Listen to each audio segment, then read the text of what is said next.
It's not something to be shocked about when drag queens become political, because the act of putting on makeup, being loud and proud and out there is already political.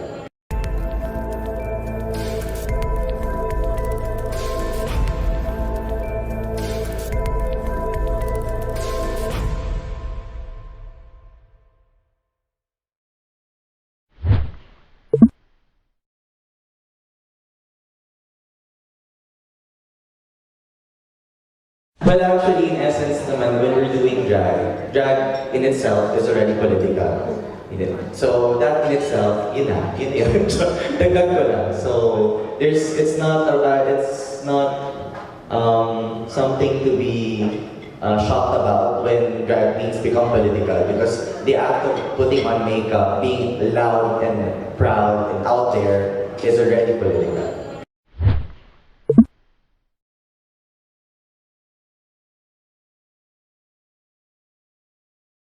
If I may, I think drag then offers something very unique in that it's a reflection of how Filipinos are as a society and how drag is done, not influenced by any Western influence. So we were able to capture it as much as we could, and I believe in the vision of the show. That being said, ayun, you can smile. Like, okay, carry the touch.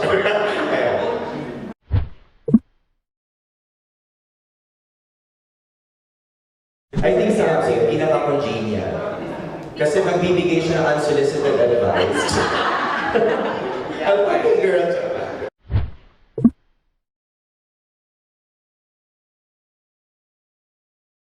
Well, obviously, because of our platform, we have more gigs. We get paid a little higher. Like we can demand, but not much. We also want it to be still accessible.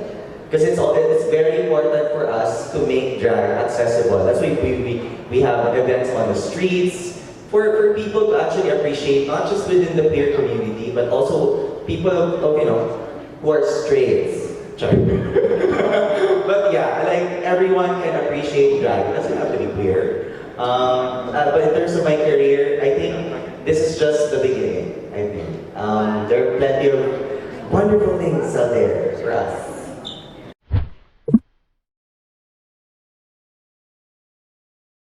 I think with the performances, as long as they've already established their respect for one another and the consent, because I'm sure before these queens perform, they probably talked about it and how they will perform. We want them to also have a safe space, but for the sake of entertainment, sometimes the rules have to be challenged. And then we work our way from there, and then see to it na, okay, maybe we also reflect on whether these rules have to be changed na, or for a better entertainment experience. So we're not that very rigid with the rules, because some kind of work, with the splits, the spread eagles, and all those things, it works. The stunts, it's entertaining siya, aminin nyo.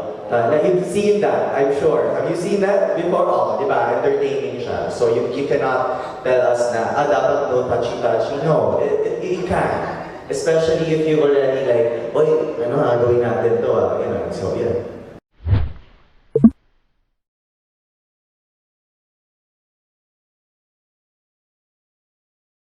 I believe firmly on the purpose of drag. That drag has a purpose. And I think when you remind yourself that it's really not just being pretty, you really have to send a clear, crystal message to everyone who's watching, to challenge these ideas that might be detrimental for certain groups of people, particularly with the LGBTQIA+ community. There are notions kasi na, sometimes, you will go to hell for being gay. No, not really. If Jesus was alive, I tell you, he will love everyone. Be watching Drag Dead. Yeah, on Prime Video.